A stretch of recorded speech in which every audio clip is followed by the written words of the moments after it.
What I'd like to share with you today is a story from the Qur'an, and before I do, just some introductory comments.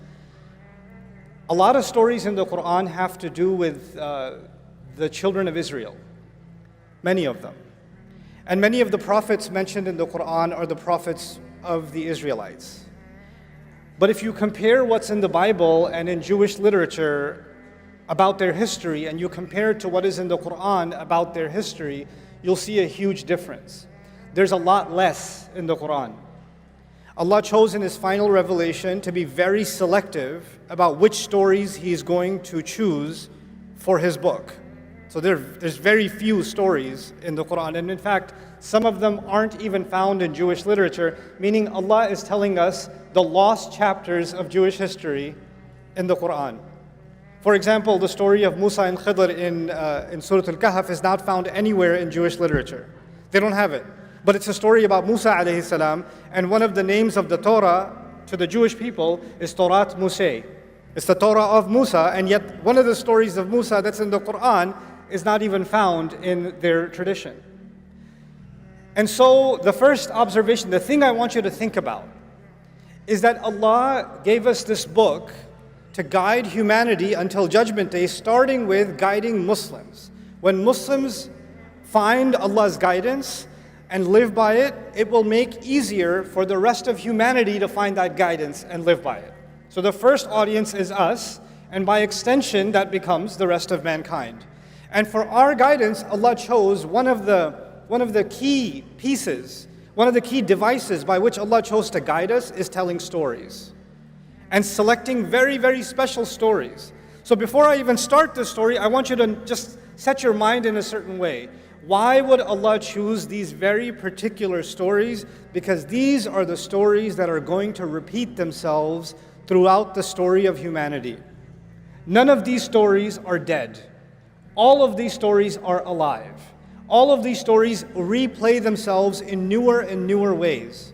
So we have to look at the stories of the Qur'an not just as something that happened thousands of years ago, we have to look at it as something that might even be happening right now. This is the Qur'an's way of even doing contemporary commentary, a commentary on current affairs, a commentary on our reality. This is the mindset that if you remember nothing else about this lecture, I want you to remember that the next time you engage with a story in the Qur'an. Now I'm going to take you to a little bit of history. Where were the Israelites enslaved? Egypt, very good. And the Egyptians were a massive empire. They were a superpower. And they were in dominant power for thousands of years. They had a huge, huge dynasty and incredible architecture, and they were leading the world. In fact, they were the world's dominant power, and other royalties used to send their children to get their education in Egypt. So they used to get a student visa and go there to study, right? And their architecture was superior to everybody else. Their monuments were superior to everybody else. Their agriculture was superior to everybody else. They had this dominance and this feature in the world. In fact, they were so impressive that later empires, even after the Egyptian empire collapsed, later empires tried to copy the Egyptians or describe themselves as the new Egypt. Right? They're the new Egyptian empire. So the Romans, even after they took over, and the Egyptian empire had long collapsed, they would take monuments from Egypt and take them to all different parts of the Roman Empire to say, we're the new Egypt. You'll see an Egyptian obelisk next to the Blue Mosque in Turkey for a reason. You'll see a pyramid on the dollar bill for a reason. These are symbols of power, and they acknowledge the superpower status of these people. Now, the Israelites, coming back to the Israelites, they were slaves. Now, let's talk about the religion of the Egyptians. It's thousands of years old. But one thing that was very important in their religion was the cow. They had many, many monuments and statues and carvings of golden cows. And they had multiple gods. They believed in many gods. And a couple of their gods, one of their gods was a bull, Apis. And another god, which is female, was a cow, Hathor. And Hathor was, they associated, the bull was associated with protection against the enemy.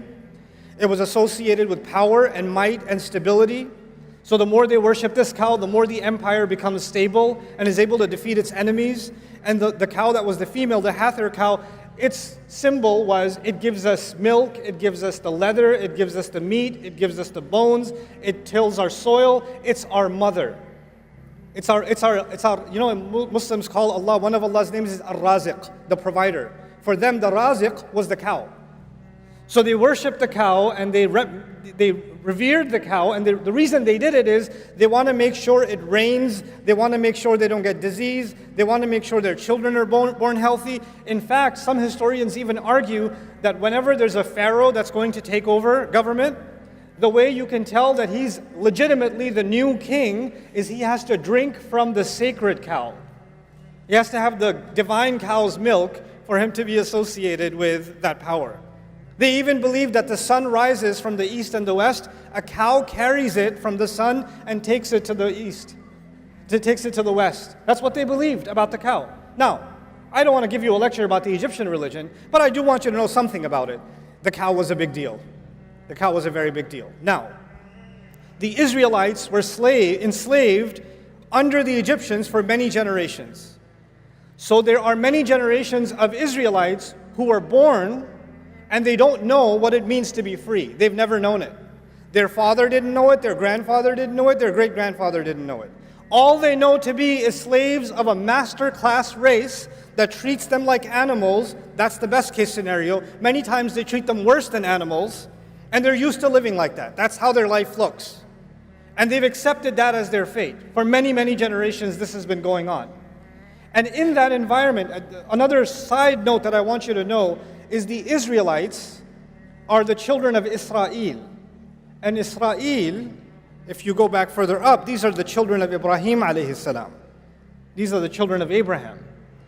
Means this, what I'm trying to tell you is these are the Muslims. The Muslims are born of that time. From our perspective, those who believed in those prophets were the Muslims of that time. So we don't call them the Jews of that time. From our perspective, we call them the Muslims of that time.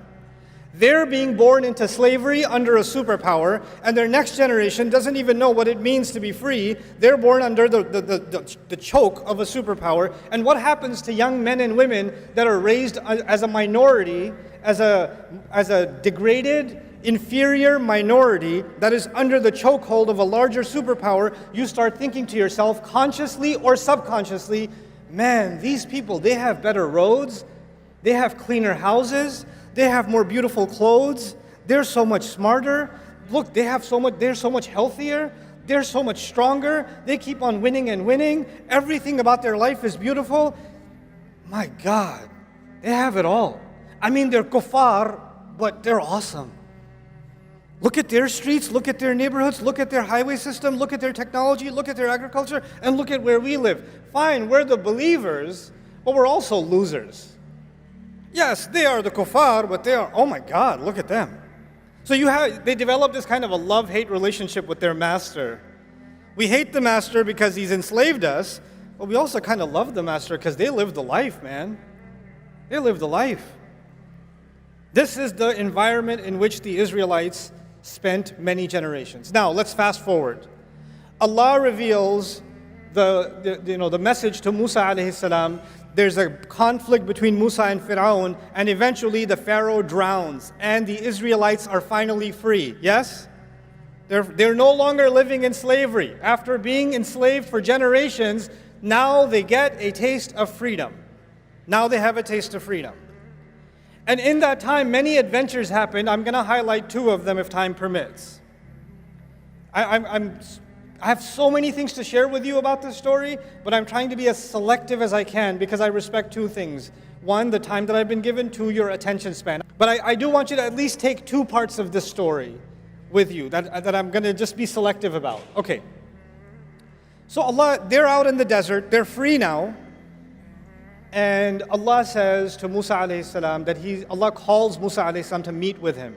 So he's going to leave the Israelites behind, and he's going to go meet with Allah on the mountain. And the mountain is not that far. The mountain of Tur is not that far. So he leaves them behind. He leaves his brother Harun, and he goes to meet with Allah. But he shows up early. He shows up early. And Allah asks him, مَا أَعْجَلَكَ عَنْ قَوْمِكَ يَا Musa. Musa, why did you show up early? What rushed you away from your people? Why did you show up so early? And of course he says, لِتَرْضَى عَجِلْتُ إِلَيْكَ رَبِّي لِتَرْضَى. I rushed to you, my master, so you could be happy. Obviously, if you're going to please Allah, like we go to the masjid earlier for Jum'ah, it's more rewarding, isn't it? So he rushed to Allah to make him happy. I won't go into that part of the story. The part I want you to focus on with me is what Allah tells him. And what he tells Allah.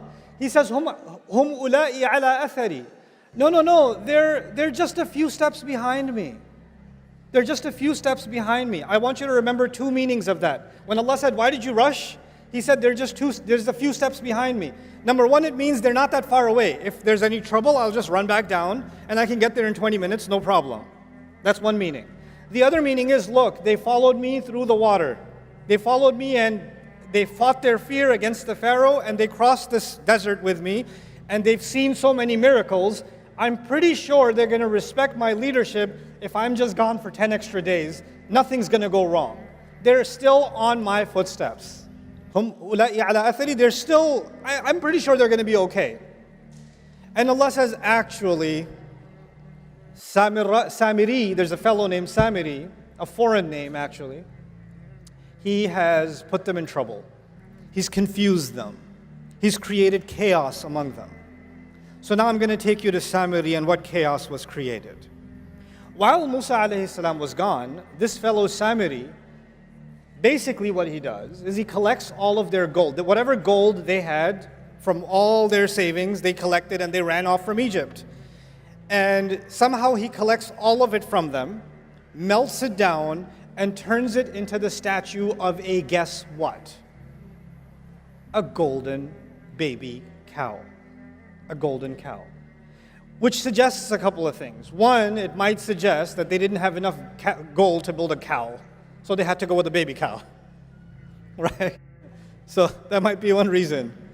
Another reason might also be if you study the ancient Egyptian religion, they would take the baby calf, bring it into the temple, put gold on it, and then put it in a special area where nobody will bother it until it grows up because it's meant to be a godlike cow that was specially chosen. So he's like starting off with a baby cow.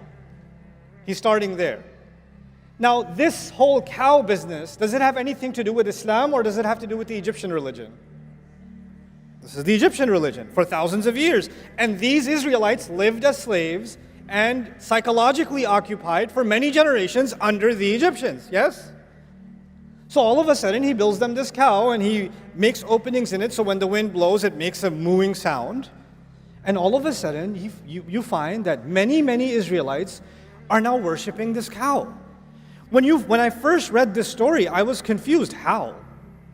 How do you just, hey, look what I made. Oh my God. Like, why would they just all of a sudden fall into worship of this thing?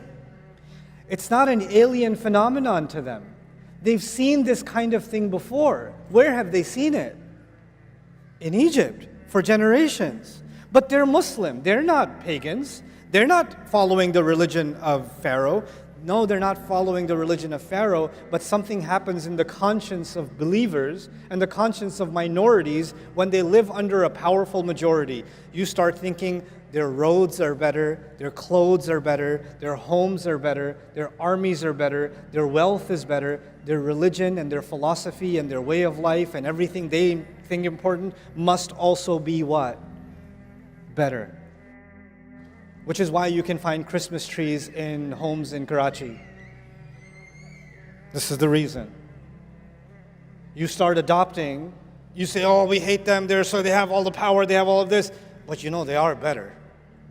They are, and you start taking some of those values and you start mixing them in with your religion. And you say to yourself, well, I mean, if they became a superpower, obviously they were doing something right. And if they keep praying to these cows to protect them and to nourish them, clearly they got protected and they got nourished. So it's not like they're all wrong. Fine, I'm Muslim, but I mean, I don't want to take my chances. It can't be, it's not like I'm leaving Islam. It's just a little bit, it's shirk with a lowercase s. Right? It's not that bad. So they tell themselves that this is okay. Anyway, so as they do this, and they accept this cow for worship and all of that, Musa alayhi salam comes back and he's absolutely shocked, right? And the reason I wanted to share this story with you is two parts. One part of it is, why did Samiri do this? What got into him? Like, what was his agenda? We need to understand Samiri because he's important enough that Allah named him in the Qur'an. Like, that's a big deal. Most people don't get named. He got named.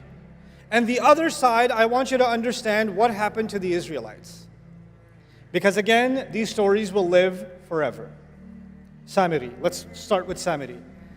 Musa alayhi salam comes back and asks him, after he's done yelling at them, he yells at his brother, he gets angry at his brother. We're not talking about that. We're talking about how did he deal with Samiri. Ma khatbuka ya Samiri? Hey, what's your deal, Samiri? What'd you do this for? Why did you do this? And he has the strangest answer. He said, قَبَضْتُ قَبْضَةً مِّنْ أَثَرِ الرَّسُولِ. He said something that I found very confusing. He said, I grabbed a handful of the footprint of the messenger. If I'm translating literally, I grabbed a handful of the footprint of the messenger. When I read that in the Qur'an, look, I'm an inquisitive person. I don't just say, oh, okay, and I move on. I say, what? Huh? What? Footprint, messenger? The messenger's all the way up. Did he follow Musa alayhi salam and grab some dust of his footprint? What's going on? Then you read the commentaries and you find many people commenting, many mufassirun commenting, that he somehow saw Jibreel alayhi salam on a horse. And the horse, everywhere the horse stepped, plants started sprouting. So he saw that the footsteps of the horse of Jibreel alayhi salam produces life. So he grabbed a little bit of the dust from under the hoof of the horse of Jibreel alayhi salam, and he put that onto the cow, and the cow came to life. Except none of that is in a hadith, none of that is authenticated by the Sahaba, none of that is found in the Qur'an. And according to Ibn Ashur rahimahullah, I'm very impressed with his work in his tafsir at-Tahrir wa Tanweer, says this has no authenticity at all. Even goes against the text of the Qur'an. So then what does it mean that I grabbed a piece of the footprint of the messenger? I'd like to offer an alternative understanding. You remember I said the word athar. Musa alayhi salam was with Allah. Allah said, why did you come so quickly? He said, they're right behind my footsteps. Remember footsteps? Hum ula'i ala athari. And it meant two things. It meant footprint. What else did it mean? That they're closely following me. Samiri sees an opportunity. These people, their Islam is not that strong. They don't really understand the revelation, but they're culturally still very attached to the dominant culture of the Egyptians. I can create a religion, an alternative religion that I'm not going to say it's not Islam. I'm not going to say it's shirk. I'm not going to say it's the religion of the pharaohs. I'm still going to call it Islam, but I will create a cult within them that are still impressed with the old ways, and that way I will have a handful of the kind of impact and following that is meant for the messenger. They will take me as a lesser kind of messenger. They won't officially call me a messenger, but they're going to follow me cult-like anyway. And so there is Islam given to prophets like Musa alayhi salam, and then there are cults that people like Samiri run by taking the gold of the people and giving them something they want, giving them something pagan. Of course, that never happened in Islamic history, ever, especially not in South Asia. Especially. The kind of cults that we create, in which we identify certain people as so connected and so they have connection with the ghaib and they have these powers and all of this. None of this stuff was Islam. None of this stuff. And Allah warned us this will happen with the story of Samiri. But it goes a step further. Allah Azza wa Jal told us in the Qur'an that when Musa alayhi salam was on the mountain, when he was on the mountain, Allah told Musa alayhi salam, by the way, even among your believers, even among the Muslims, سَأَصْرِفُ عَنْ آيَاتِي الَّذِينَ يَتَكَبَّرُونَ فِي الْأَرْضِ بِغَيْرِ الْحَقِّ. I'm going to turn away from my revelations those who are arrogant in the world, those who seek to be great themselves. What did Samiri want? He wanted a following. He wanted to make money off the people. He wanted to become the religious leader. He wanted to become the cult leader. He wanted power in the world. Allah says, people like that, I will turn them away from my ayat. And then all the others, why did they follow him? Here's another subtle point that I really, really want to make sure you remember. We have a concept of God in Islam. And the Egyptians had different gods, deities in their religion. And Hinduism has gods. Christianity has a concept of God. Judaism has a concept of God. What separates Islam's concept of God, especially from pagan religions? Especially like the religion of the Egyptians. The religion of the Egyptians, the way, if you can understand this simply, it's transactional. I give the God something, he gives me something back. I sacrifice something for that God, He gives me freedom. I make sure I build a golden statue in his name, he protects the country, etc., etc. It's always a transaction. You give, we give and get, give and get, give and get. And so the Israelites are now, their concept of God itself, even though they believe in one God, has now been corrupted into a God that is transactional.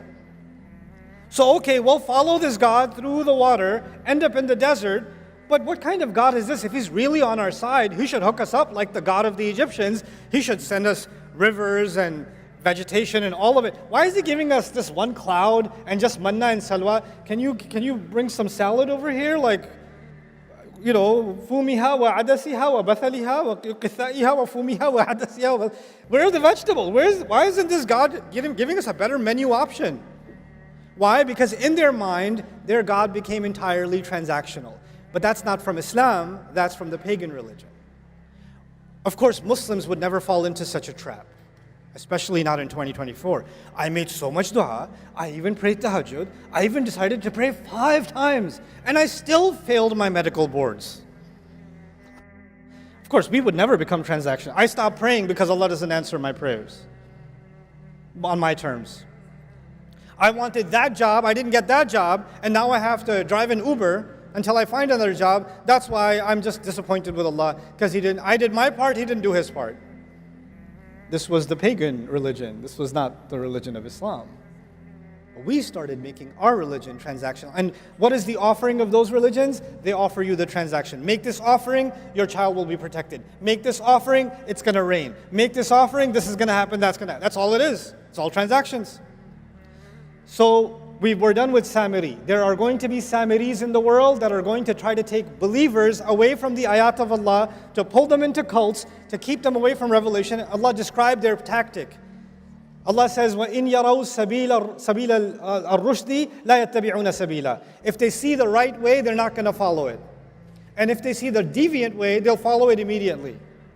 Now let's take a step forward. Musa alayhi salam comes back, sees this nonsense, and tells Samiri what he's done, tells him off, and then in front of him, shows him that he's going to destroy that cow. He starts smashing it to bits. Now when he's smashing it to bits, if I'm one of the Israelites watching him do this, and I've been culturally enslaved for many generations, some part of me is like, is it going to thunderbolt right now? Is there going to be an earthquake? Because he's breaking oh my God, I can't watch. And then he's going to take it, break it, and he's going to drown it into what? The river. Interestingly, the same river that who drowned in? Fir'aun has already drowned, yes?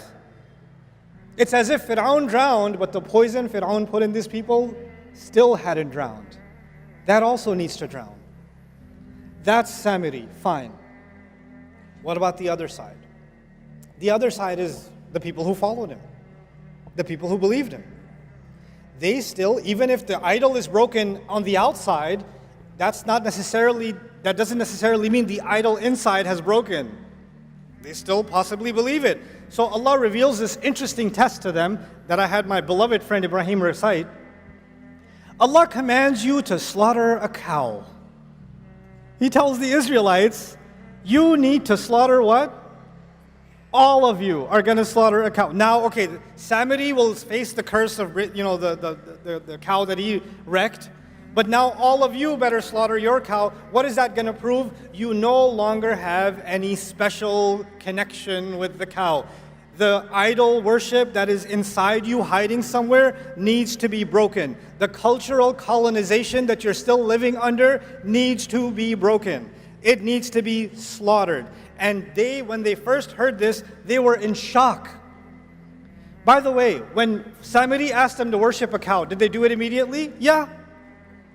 But when Musa asked them to slaughter a cow, did they do it immediately? No, they said, what are you kidding? أَتَتَّخِذُنَا هُزُوًا? You think we're a joke? Are you taking us for a joke? They got offended. They got shocked. What did Allah tell Musa on the mountain while they were doing this? Allah said to him, if they were to be called to the right way, they won't follow it. And if they see the wrong way, they will follow it. So what is going to happen to these people that get away from the revelation? When they see something crooked, easily followed. When they see the right way, they start asking a lot of questions. It's so complicated. I'm not sure. I have a lot of questions about salah. Where are you supposed to put your hands? I don't know where to put my hands. How far apart should your feet be? It's so hard, it's so difficult. But the Christmas tree is really easy. The wrong thing's super easy, but the right thing, I got a lot of questions. What kind of cow? I'm confused, what kind of cow? And what did Allah do? Allah said, a cow that's never been bothered. It's not too young and not too old. Which, by the way, not too young and not too old, perfect age, that would be the sacred cow in Egypt, isn't it? And then they said, oh, okay, yeah, fine, but color. And what color did Allah say? What color? Anybody know? Yellow, golden. Because you're meant to slaughter the gold. The more they're asking because they don't want to do it. And the more they're asking, the answer is taking them more directly to the one thing they don't want to do. It's taking them right back in that direction. And then he says, La shiyat, the last time they asked, okay, fine, we're confused. Can you just tell us more about this cow? Oh, it's a cow that's never been put to work. It's been left alone. It doesn't have a single blemish or a tarnish. Guess what? The sacred cows of Egypt, did they put them to work in the farm? No, they kept them in special areas and gave them luxury life. Right? It would be ironic if they gave them leather sofas. That would be kind of funny. But anyway. But the idea is, Allah is now describing the cows of Egypt by the story. And what's the most amazing part of this at the end is, Allah says, فَذَبَحُوهَا, they finally did slaughter it. But then Allah says, وَمَا كَادُوا يَفْعَلُونَ, and they almost didn't do it. Listen to that. They almost didn't do it. Why would Allah say that? Allah is telling us that for generations to come, whenever believers are going to be colonized, whenever believers are going to be dominated, and there's such a thing as political domination, military domination, economic domination, but there's also such a thing as a cultural domination, a psychological domination, a spiritual domination. And when you live subjugated for so long, you start developing an inferiority complex. And the people, white people are just smarter. What are you going to do? Starts coming inside your head. They're just better. When you're at school, you're being made fun of, you're less and less and less, and something in you says, if I act more like them, I'll be more acceptable. If I dress more like them, I'll be more acceptable. If I look more like them, behave more like them, if I change my name to sound more like their name, they won't ever accept me, but at least I'll feel like I'm closer to the winning team. The pharaohs will never accept the Israelites as equals, but the Israelites are still enamored with their religion, isn't it? Your inferiority complex can get so strong that you're almost worshiping this culture and you've mixed it in with your religion. You're not willing to say that I've left my religion. No, I have my religion, but really I have a lot of affinity for all of this Firaun cow that lives inside me. So the reason I wanted to bring this to your attention is that there will always be, within the Muslim world, there will always be Saamiris. Always. And there will always be Muslims who are going to be susceptible to having reverence for their own version of the cow. There's going to be something cultural, something economic, something in our practices. And we're going to have to take a deep look within ourselves. Where does our sense of pride, sense of value, sense of purpose, where does it come from? Where did we adopt these values from? Why are we so committed to being this way or that way? When you have a young child in school and they are trying to copy all of their other friends, and they're yelling and screaming at home because they don't have a device that all their other friends got for their birthday or whatever else, they're having a tantrum. What are we already preparing these kids for? The worship of the new cows of this generation.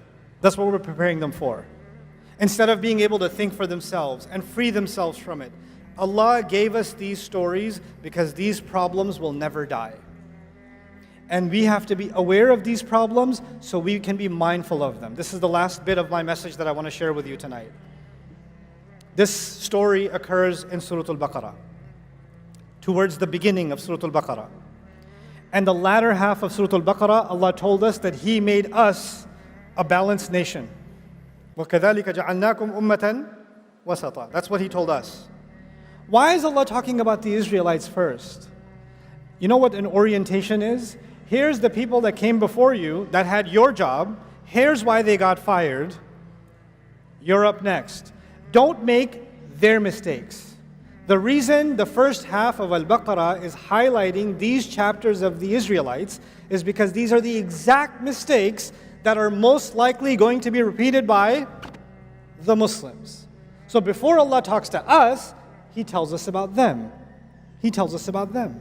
And instead of focusing on the instructions that Allah has given that are so simple and so clear, if we start distracting ourselves with, oh, it's so difficult, there's so many schools of thought, I don't know where to put my hand, I keep trying to measure the size of my beard and I can't figure out which one I should go with, I don't know about, the texture of the hijab or this or that. The more you do this, you want to dive into the details, the color of the cow, the size of the cow, the more you want to do that, you know what's going to happen? You're going to continue to be culturally colonized while you're fighting over these minutia details. That's what's going to happen. It's time the Muslims liberate themselves mentally. Before we can liberate ourselves politically, economically, socially, psychologically, we need to liberate ourselves intellectually, spiritually, psychologically, emotionally, internally. It is time. Look, guys, we're in a crazy time in the world. Nobody could have imagined 5 years ago, 2 years ago, nobody could have imagined that there are going to be, there's going to be a white teenager in Ohio crying on TikTok about what's happening in Gaza. Nobody could have imagined that. That was come on, what are you talking about? What universe are you talking about? Right? The world has changed. What's remarkable about the world today? There's a new level of awareness, and that will never go back. There's a new level of awareness of political injustice. But you know what? Take that as a sign. If the world can wake up to something that was happening in front of their eyes and they were blind to it for 70 years, and now they're waking up to it, well, you know what, Muslims, you have potential. You can wake up to what's in Allah's book. You can wake up to what Allah has given. I can wake up to it. It's time this ummah experienced an intellectual and a spiritual renaissance, and I believe this is the generation that's going to do it. Jazakumullahu khairan. Assalamu alaikum wa rahmatullahi wa barakatuh.